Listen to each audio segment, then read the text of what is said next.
탄핵이 오히려 이 한국 경제의 불안정성을 해소해서 경제에 좀 긍정적이다. 소비심리 회복으로 경제가 활성화될 거다. 이런 이 전국 불안 요인이 제거된 데 대한 긍정적으로 보는 그 외국의 시각도 있습니다. 그런데 다른 한편으로는요, 전국 불안이 제거됐지만은 가계부채나 고용 문제가 그동안 감추어졌던 문제가 이제 좀 터지려고 째각째각 다가온다. 이런 이야기도 있고요. 또 중국이 사드 보복을 하고 있는 부분이 어젠가 중국에 관광객이 크루즈로 제주도에 3천 수백 명이 왔다가 한 명도 내리지 않고 갔다. 이런 부분이 좀 심각하게 작용하고 있다. 이런 이야기도 있습니다. 그런데 최근에 한국 경제의 위기 요인으로 지금 중국의 사드, 또 이 미국의 트럼프 효과, 또 네덜란드의 지금 거구가 이렇게 지금 득세하고 이번 주에 이제 네덜란드 거구 정당이 선거가 있는데 그 결과와 또 EU 내부의 브렉시트 같은 분열 요인, 이런 부분, 더 나아가서 한국의 가계부채, 그리고 이 고용난, 이런 것들이 좀 미국의 금리 인상, 또 미국이 지금 금리 인상을 앞두고 있지 않습니까? 이런 것과 더불어서 중요한 불안 요인이다. 이런 지적들도 많이 나오고 있습니다. 자, 여기와 더불어서 4월 위기설이 슬슬 지금 흘러나오고 있습니다. 4월의 경제가 매우 위기다. 우리 경제가 지금 한 치 앞도 볼 수 없는 시계 제로 상태인데 국내 소비와 투자 침체는 지속되고 있고, 여기에 미국의 연준의 금리 인상 가능성이 지금 가시화되고 있고, 지금 실질적으로 대출금리가 5%를 넘었다라는 이야기가 곳곳에서 나오고 있습니다. 중국의 사드 보복 강화, 그 다음에 미국의 재무부의 한국의 이 환율 조작국 지정 또 움직임, 이런 것까지 다 덮치면서 안팎의 내부 외환이 한꺼번에 터져 나오고 있다. 그래서 결국은 이런 것들을 컨트롤하고 경제를 갖다가 다스리는데 이렇게 집중을 해야 될 대통령이와 이 한국의 통치 시스템이 지금 흔들리는 과정이 너무 오래 왔다. 그것 때문에 지금까지 여러가지 경제 부분이나 이런 문제들을 공직자들이나 이런 쪽에서 보도하지 않고, 또 탄핵 사태로 인해서 언론 지상에 이런 부분들이 제대로 보도되지 않고 있다가 한꺼번에 터져나가는 거 아니냐라는 우려들이 나오고 있습니다. 자, 내수가 있으려면 딱 두 가지밖에 없죠. 하나는 소비하고 하나는 기업의 투자인데 이것이 지금 갈수록 위축되고 있다는 겁니다. 지금 정부는 이 경기 침체를 막기 위해 국가 재정을 조기에 집행하겠다 하지만은 이것도 지금 이 관료나 지자체에 지금 복지부동과 더불어서 잘 안 되고 있고, 또 이것이 근본적인 대안은 되지 못한다는 것은 우리가 숱하게 봤습니다. 옛날에 무슨 최경환이 초이 농에서 어쩌고 하면서 42조의 무슨 추가 경정 예산을 편성한다 어쩐다 했지만은 그것이 경제의 은발의 오줌누기도 안 됐다는 겁니다. 결국 예산의 조기 집행은 조삼모사처럼 원숭이도 아니고 저녁에 4개 먹을 거를 아침에 4개 당겨 먹는데 그것이 경제의 기본적인 회생 요인이 될 수는 없습니다. 투자도 또한요, 석유화학이 최근에 약간 호황이 되면서 투자가 살아나고 있지만은 건설 투자가 우리나라 이 기업의 투자의 핵심이었는데 빠르게 깔아앉고 있다는 겁니다. 건설 투자가 지금 이 매 분기마다 눈에 띄게 줄어들어가고 있는 상황 속에서 결국은 이 정부의 공백이 기업 투자를 더 위축시키는데 이렇게 작용할 거다. 지금 자녀 취업하려고 하는 자녀를 둔 분들은 얼마나 기업들이 사람을 안 뽑는가에 대해서 잘 알고 계실 겁니다. 여기에 미국 연준이 오는 14, 15일 날 연방공개시장위원회 FOMC라 그러죠. 거기에서 금리를 올릴 거라고 지금 보고 있습니다. 뭐 확실히 올릴 겁니다. 100%요. 1344조의 빚에 눌려있는, 가계부채에 눌려있는 우리나라 경제에 부담을 크게 줄 거라는 겁니다. 이미 미국에서 금리가 올라가니까 우리나라 1월 달에 국내 은행의 가계금리가 3.4%로 0.1% 올랐다는데요. 이번에 미국이 0.25%를 올리면 국내 시장 금리는 더 빨리 올라갈 겁니다. 근데 여기서 우리 하나 눈여겨봐야 될 부분이요.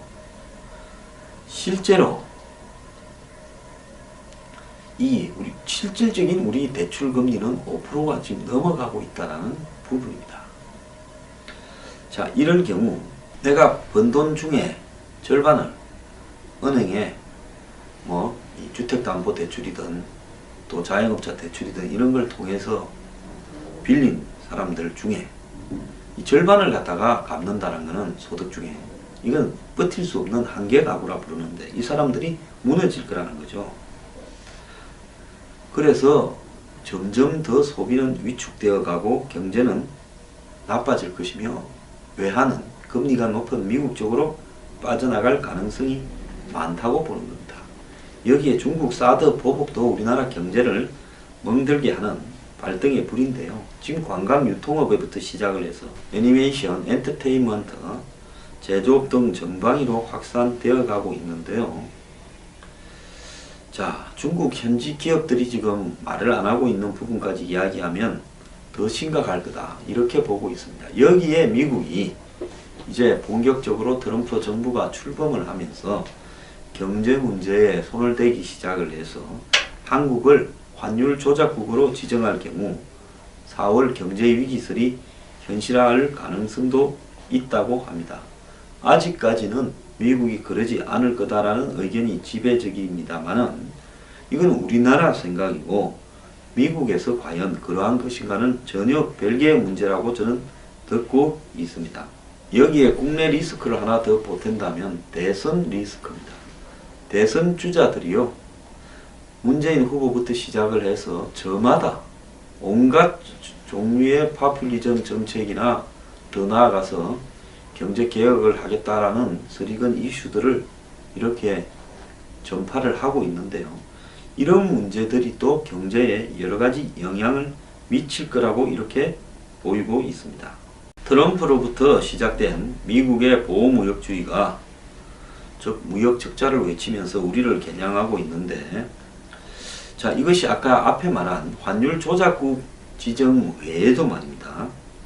미국의 그 국가무역위원회 NTC 피트 나바로 위원장, 이 사람은 중국에 대해서 매우 비판적인, 한마디로 아시아를 좀 부정적으로 보는 어떤 시각을 가진 교수입니다. 제가 몇 번 이야기를 했죠. 그 교수 출신이 트럼프 정부 들어서 새로 생긴 국가무역위원회 위원장이 되었습니다.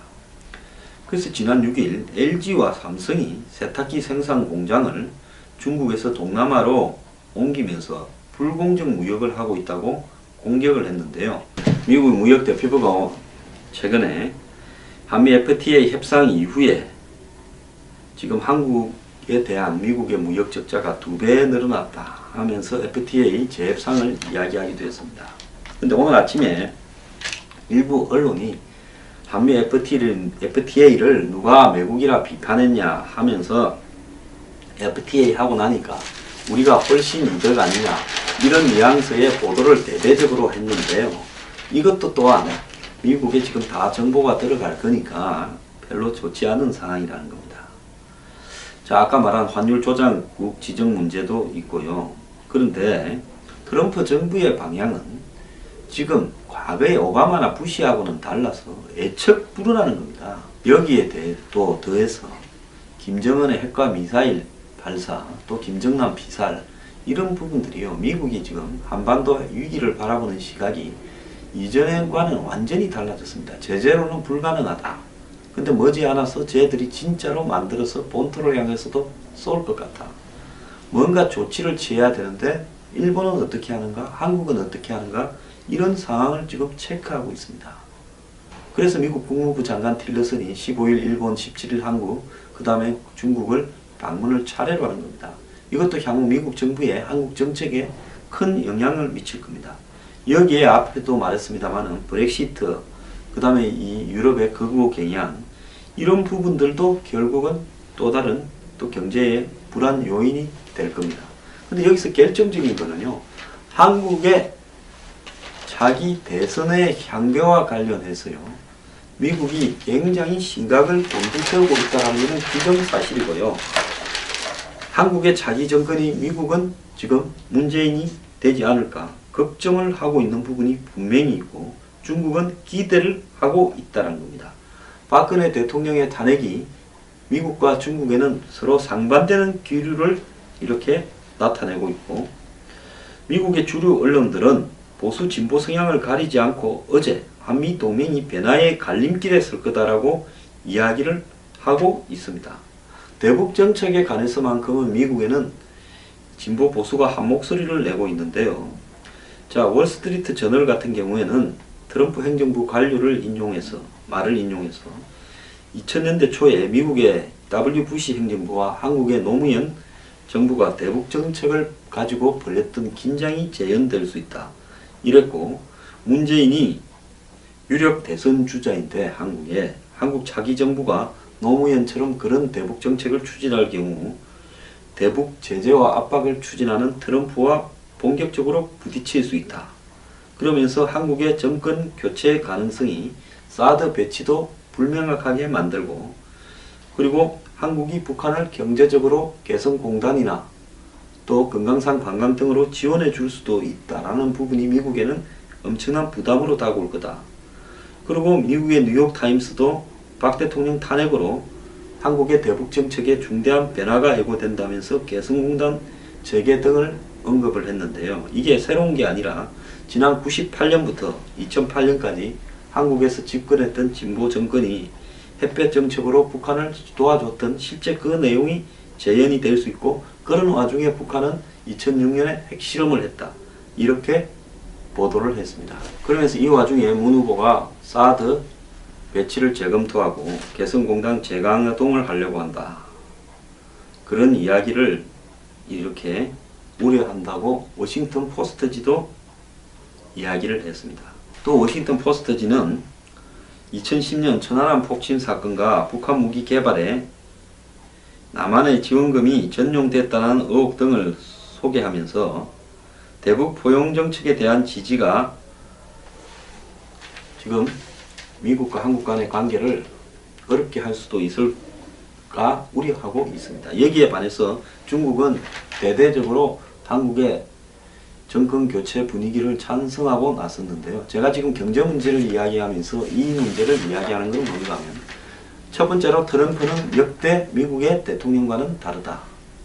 그리고 미국의 국익에 결정적으로 훼손된다고 판단을 하면 뭔 일이든지 벌일 수 있다.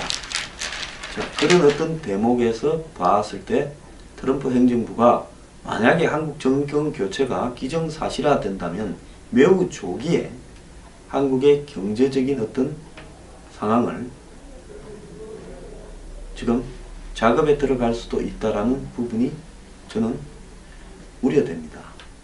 자, 지금 미국이 원하는 어떤 방향으로 갈 것 같지도 않고, 중국에 붙거나 북한에 대해서 저거가 당사자면서도 포용 정책을 할 것 같고, 이런 상황에서 대북 제재도 어려워지고 사드 배치에 대해서 다시 재검토하겠다고 논다면, 그렇다면 우리는 그런 사태가 발생하기 이전에 한국과의 관계에서 명확한 우리의 입장을 밝히겠다는 것이 경제적으로 나올 수 있다는 겁니다.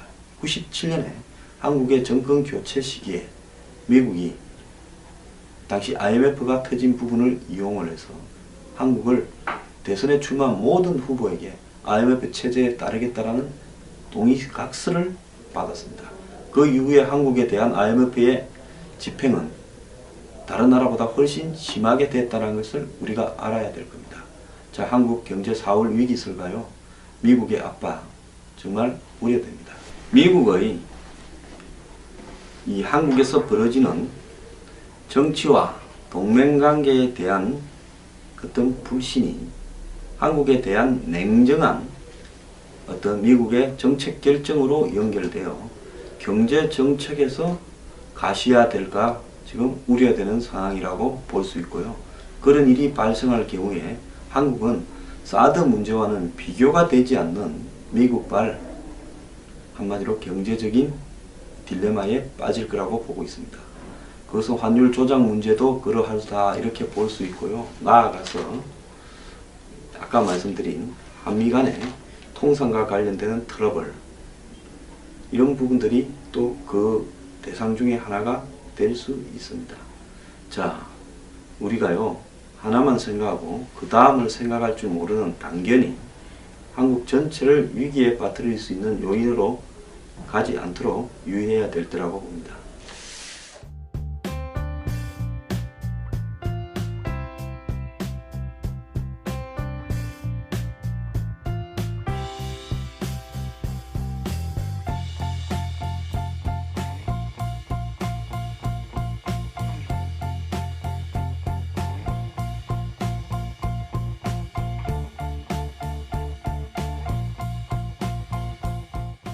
사드 보복을 하고 있는 부분이 어젠가 중국의 관광객이 크루즈로 제주도에 3천 수백 명이 왔다가 한 명도 내리지 않고 갔다.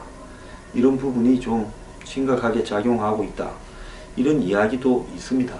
그런데 최근에 한국 경제의 위기 요인으로 지금 중국의 사드, 또 이 미국의 트럼프 효과, 또 네덜란드의 지금 거구가 이렇게 지금 득세하고, 이번 주에 이제 네덜란드 거구 정당이 선거가 있는데 그 결과와 또 EU 내부의 브렉시트 같은 분열 요인, 이런 부분, 더 나아가서 한국의 가계부채, 그리고 이 고용난, 이런 것들이 좀 미국의 금리 인상, 또 미국이 지금 금리 인상을 앞두고 있지 않습니까? 이런 것과 더불어서 경제를 갖다가 다스리는데 이렇게 집중을 해야 될 대통령이와 이 한국의 통치 시스템이 지금 흔들리는 과정이 너무 오래 왔다. 그것 때문에 지금까지 여러 가지 경제 부분이나 이런 문제들을 공직자들이나 이런 쪽에서 보도하지 않고, 또 탄핵 사태로 인해서 언론 지상에 이런 부분들이 제대로 보도되지 않고 있다가 한꺼번에 터져나가는 거 아니냐라는 우려들이 나오고 있습니다.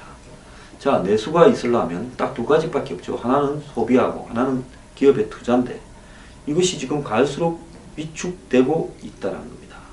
지금 정부는 이 경기 침체를 막기 위해 국가 재정을 조기에 집행하겠다 하지만은 이것도 지금 이 관료나 지자체에 지금 복지부동과 더불어서 잘 안 되고 있고, 또 이것이 근본적인 대안은 되지 못한다는 것은 우리가 숱하게 봤습니다. 옛날에